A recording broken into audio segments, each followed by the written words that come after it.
चलिए देखिए, आप सभी का स्वागत है आपका अपना YouTube channel Mukesh sir official science मस्ती पे।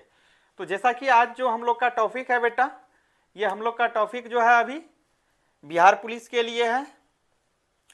और इसमें साथ ही साथ हम लोग ये भूल जाते हैं कि कोई भी बच्चे जो तैयारी करते हैं कंपटीशन, होता क्या है कि जो बिहार पुलिस का सिलेबस है, अगर आप बीपीएससी का तैयारी कर रहे हैं, एसएससी का तैयारी कर रहे हैं, तो आपके लिए भी सेम ही प्रोसेस है।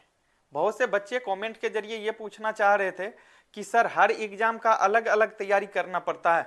बेटा अलग अलग चीज, हर एग्जाम का वही आपको तैयारी करना है जो आपके सिलेबस से बाहर है। जैसे अभी जो हम बता रहे हैं साइंस, इससे जो बाहर टॉपिक आपको पढ़ने के लिए है उसको क्या करना है, आपको पढ़ लेना है। समझ रहे हैं ना? तो ये है। चलिए देखिए, अभी जो हम लोग का क्वेश्चन है, क्वेश्चन नंबर अभी हम लोग देखेंगे 358 से। और इसमें क्वेश्चन हम लोग का क्या है, पहला क्वेश्चन है बेटा इसमें हम लोग का, कहता है ध्वनि को एक स्थान से दूसरे स्थान तक ले जाने वाले यंत्र है। मतलब बेटा बात कर ले कि कह रहा ध्वनि को एक स्थान से दूसरे स्थान तक ले जाने वाले यंत्र है। मतलब ध्वनि को जो हम एक जगह से दूसरे जगह ले जाते हैं, वह किसके द्वारा ले जाते हैं, किस यंत्र के द्वारा ले जाते हैं? तो आपको याद होगा, बताए हैं, मेगाफोन होता है। मेगाफोन के द्वारा हम ध्वनि को एक जगह से दूसरे जगह क्या करते हैं, ले जाते हैं। जैसे कि आप लोग बच्चा क्लास में देखे होंगे, जब आप लोग बच्चे क्लास में थे तो कभी कभी आप लोग ये खेल खेलते होंगे, एक सलाई वाला। इसमें क्या होता था, एक धागा को बांध दिया जाता था, एक बच्चा इधर बोलता था, एक बच्चा इधर। जब इधर वाला बच्चा इधर बोलता था तो यहाँ आवाज सुनाई देती थी। मतलब आवाज जो सुनाई देती थी वह किस टाइप का, कंपन होता था। किसी का, ये धागा का, यही कंपन यहाँ पे सुनाई देता था। तो आज हम लोग को ये जानना है कि ध्वनि एक स्थान से दूसरे स्थान तक जो ले जाते हैं, यह ले जाने वाला यंत्र जो होता है वह मेगाफोन होता है। मेगाफोन के माध्यम से, मेगाफोन के द्वारा क्या करते हैं बेटा, हम लोग ध्वनि को एक जगह से दूसरे जगह ले जाते हैं। करेक्ट हो गया, क्लियर हो गया आपका डाउट? चलिए आगे देखिए।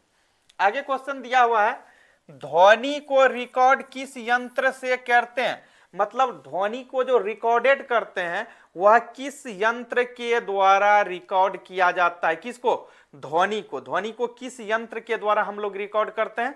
तो याद रखना है, टेप रिकॉर्ड के द्वारा। किसके द्वारा?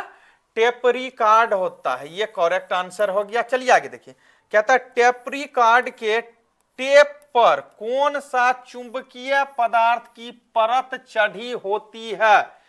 तो कौन सा चुंबकीय पदार्थ की परत चढ़ी होती है? तो आपको याद रखना है आयरन ऑक्साइड। कौन सा?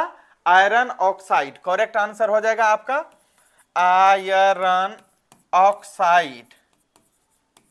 आयरन ऑक्साइड होता है बेटा। क्या चीज होता है? Iron oxide. चलिए आगे देखिए, आगे क्वेश्चन, आगे क्वेश्चन दिया हुआ है, यदि कुएं में हम झांक कर आवाज लगाते हैं तो पुनः आवाज दोबारा सुनाई क्यों पड़ती है? यह क्यों पड़ता है? बहुत अच्छा क्वेश्चन है, ये आप लोग को बताए हैं पहले भी, और इसी को जानना भी बहुत जरूरी है।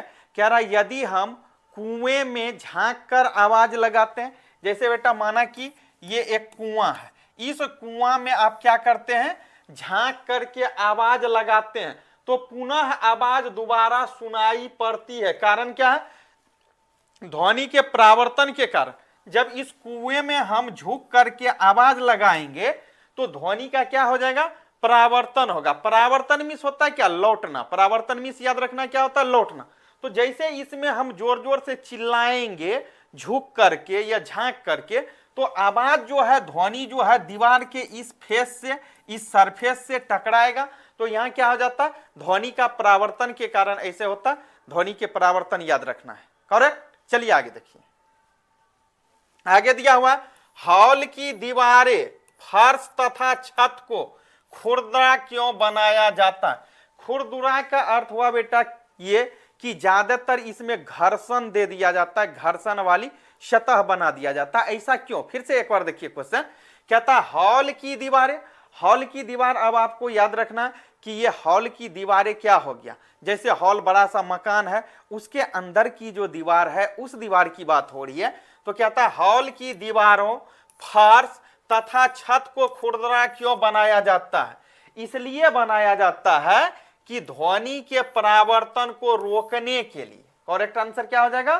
ध्वनि के परावर्तन को रोकने के लिए ऐसा किया जाता है, ऐसा बनाया जाता है। चलिए आगे देखिए, आगे क्वेश्चन दिया हुआ है। अब कहता जब दो तरंगे किसी बिंदु पर एक ही कला, कहता है जब दो तरंगे एक ही बिंदु पर, कहता है जब दो तरंगे किसी बिंदु पर एक ही कला में पहुंचती है वहां ध्वनि की तीव्रता अधिकतम होती है।